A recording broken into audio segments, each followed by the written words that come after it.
እትዬ እኔን ይቅርታ መጠየቅ አይጠበቅብሽም። ተቀይመሽኛል አይደል ብሌኔ? ማም የግድ አስፈላጊ ነገር ነው። እስከ ነገ ማግኘት አለብኝ። እስከ ነገ? አንቺ ቀልደኛ ነሽ።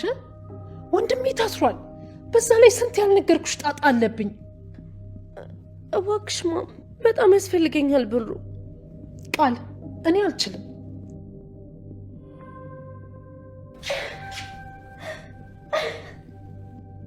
ቃል እንደ ህፃን ልጅ በእንባ እያታለልሽኝ ነው።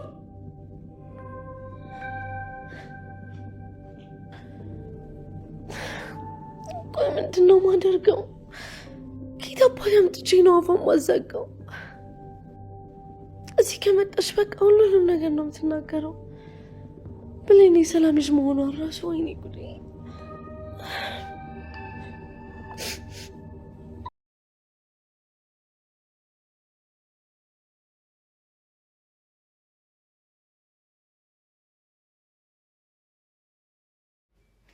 ሰላም ጤና ይስጥልን። ውድና የተከበራችሁ የቻናል ተከታታዮች እንደምን አላችሁ? ዛሬም በአዲስ ቪዲዮ መጥቻለሁ ማለት ነው። ይህም በአደራ ድራማ በክፍል 28 አዳዲስ ነገሮችን ያየንበትና እንዲሁም መወለድ ቋንቋ ነው የሚለውንም ያየንበትና እንዲሁም ተንኮል የት እንደማያደርስና የተንኮልም መጨረሻው ውርደት እንደሆነም የሚያሳይ ነው።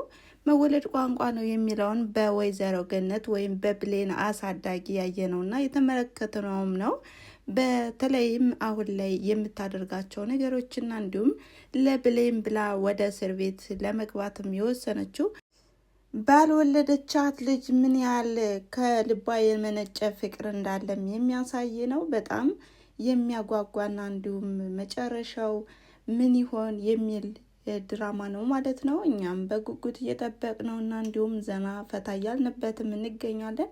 ነገር ግን ቃልና ኃይሉም አሁን ላይ የመዋረዳቸው መጨረሻ ላይ ይመስላል። ነገር ግን አሁን ላይ ሞተች የተባለችው አልማዝ ወደ እነ ሰላም ቤት በምትመጣበት ሰዓትም ቃል እያናዘዘቻትም ነበር። ለምን መጣሽ? ምንድን ነው? አሁን ላይ እኮ ሰላም ብታይሽ ምን ይፈጠር ይመስልሻል? ስትላትም አሁን ላይ አንቺን ሳይሆን ያው ሰላምን ሳይሆን አንቺንና ኃይሉን ለማግኘት ነው የመጣሁት።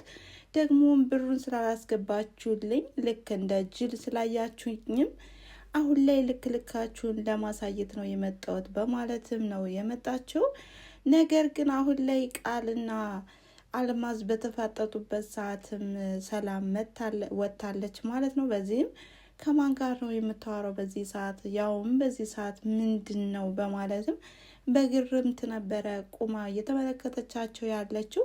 ነገር ግን አሁን ላይ ሰላም ገፍታ አልገፋችም ማለት ነው። ምክንያቱም ለእውነት ብትቆምማ ኖሮ ወዲያውኑም ሰላምን ማግኘት አለብኝ ብላም ወደ ውስጥ ትገባ ነበር። ነገር ግን እንዳታያት በምትኩም ተደብቃለች ማለት ነው። ታዲያ አሁን ላይ አልማዝ ራሷን እያሸሸች ያለችው ከማን ነው? ከሰላም ወይስ ከቃል? ቃል አሁን ላይ ብዙ ነገሮችን እየተበተበች ትገኛለች በሰላም ላይ። ሰላምም ቃል ከምታደርጋቸው ድርጊቶቿም የተነሳ ካየቻቸውም ድርጊት በጣም እየነቃች ነው ማለት ነው። እየነቃችም ትመስላለች። ምንድን ነው? ስልክም እያበዛች ነው። ስልክም የምታዋሪበትም መንስኤና እንዲሁም ድርጊቶችንም ለማወቅ አልቻልኩም። ነገር ግን የወንድሜም የስር ያለበትንም ሁኔታ እንዲሁም እጅሽ ካለበትም እኔ በጣም እቀየምሻለሁ፣ ጣላሻለሁ እያለቻትም ነበር። በፍጹም እኔ የለውበትም በማለትም ሸምጥጣም ነበረ። ነገር ግን አሁን ላይ ቃል በጣም እንደምትዋረድና እንዲሁም አልማዝ መታ ሚስጥሩን እንዳለም የውሸት ልጅ እንደሆነችና ብሌን የሰላም ልጅ እንደሆነችም ታፈነዳዋለች በማለትም በጣም በስጋት ላይ ናት። በዚህም ኃይሉን በስሜታዊ ባላሳሰርኩት እኔ ምን አይነት ሰው ነኝ የማረባ እያለችን በጸጸት እርር ቅጥል እያለች ነው ማለት ነው። በሌላ በኩል ደግሞ ገነትና ብሌን አሁን ላይ ፍቅራቸው በጣም የተሳሰረ ቢሆንም እንኳን በአሁኑ ሰዓት በነዳግም ምክንያት ወደ እስር ቤት እንደገባችም ይታወቃል። ነገር ግን ብሌን በአሁኑ ሰዓት በጣም ውጥረት ላይ ናት ማለት ነው። በአንድ በኩል ሰላም አስጠንቅቃታለች። ይህንንም ሚስጥሩ እንዳታወጣና ለፖሊስ እንዳታመለክት ግን ቤተሰብ እናንተስ በብሌን ቦታ ብትሆኑ እንዴት ነው የምታደርጉ? ጥያቄ ነው የጠየኳችሁ። ብቻ በጣም ግራ ያጋባል። በአንድ በኩል እንዳትናገሪ ተብላ አስጠንቅቃታለች፣ በአንድ በኩል ደግሞ ለእውነት አቁማለች። እና እንደኔ እውነታውን በቃ ሁሉንም ፍርጥርጥ አድርጋ ተናግራ ለፖሊስ። ከዛ በኋላ ሰላም ወደ ፖሊስ ቤትም ብትሄድም እንኳን አሁን ላይ ጠበቃዋ ሆኖ የሚሰራው ወይም ጠላት ሆኖ የሚሰራው ሳሚ በአሁኑ ሰዓት ለሰላም ስለቆመ ማለት ነው ሁሉንም ነገር ያውቃል ብዬ አስባለሁ። ምክንያቱም ሰላም በህይወት እንዳለች ስለሚያውቅ ሰላም ብትታሰርም ነጻ ትወጣለች። ይህንንም ሁሉንም ያቀነባበሩት ኃይሉና ቃል ናቸው። ስለዚህ አልማዝ በህይወት አለች ብሎም ሰላምን ነጻ ያወጣታል ማለት ነው። ኃይሉና ቃል ግን አሁን ላይም ዝብጥያ ይወርዳሉ ማለት ነው። በጣም የሚያጓጓ ክፍል ነው ማለት ነው። ግን የወይዘሮ ገነት ነገር አንጀት የሚበላ ነገር ነው። ምክንያቱም ላልወለደቻት ልጅ ይህን ያህል መስዋዕት ለመክፈልም ተነስታለች ማለት ነው።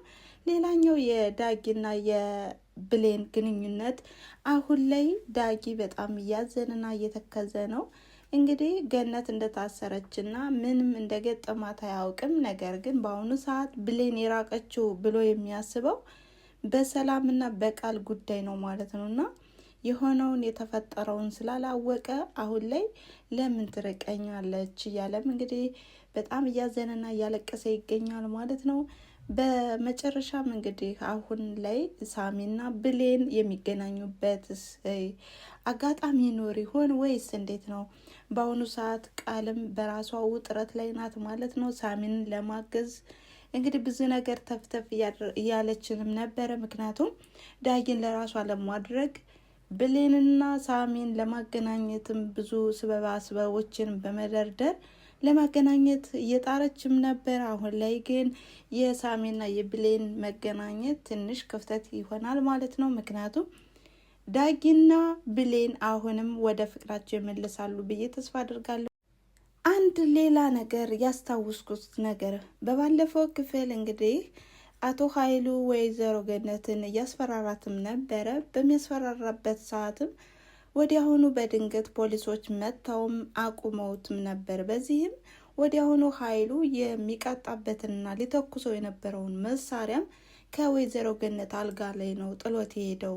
ታዲያ አሁን ላይ ወይዘሮ ገነት ፖሊሶቹ ሲጠይቋትና ምን አይነት ወንጀል ነበረ ልትጠቁም የነበረው በማለትም ሲያፋጥጧት አሁን ላይ የኃይሉን መሳሪያ ከኔ ቤት አለ ብላ ትናገራለች ብዬ ተስፋ አደርጋለሁ። ከዛ በኋላ ያለው ነገር የቃል ልትጠቁመው የነበረውና የስልክ ጥሪውም እንግዲህ ወደ ኃይሉ ያዛብባል ማለት ነው። ታዲያ በአሁኑ ሰዓትስ ብሌን ያንን መሳሪያ ስታገኘው ምን ትላለች? ምን የሚፈጠር ይመስላችኋል? ብቻ በጣም ውስብስብ ያለ ድራማ ነው ማለት ነው። በቀጣይ ቪዲዮስ በምን አይነት መንገድ እንደሚመጡ እኛም አይተን ተመልክተን የተፈጠረውንና እንዲሁም የተከሰተውንም ወደ እናንተ ዘንድ እናቀርባለን ማለት ነው። እናም እናንተም ስለምታበረታቱኝና ስለምትከታተሉኝ ከልብ አመሰግናለሁ እያልኩኝ የዛሬ የነበረን ቪዲዮ ይህን ይመስል ነበረ። አመሰግናለሁ። ባይ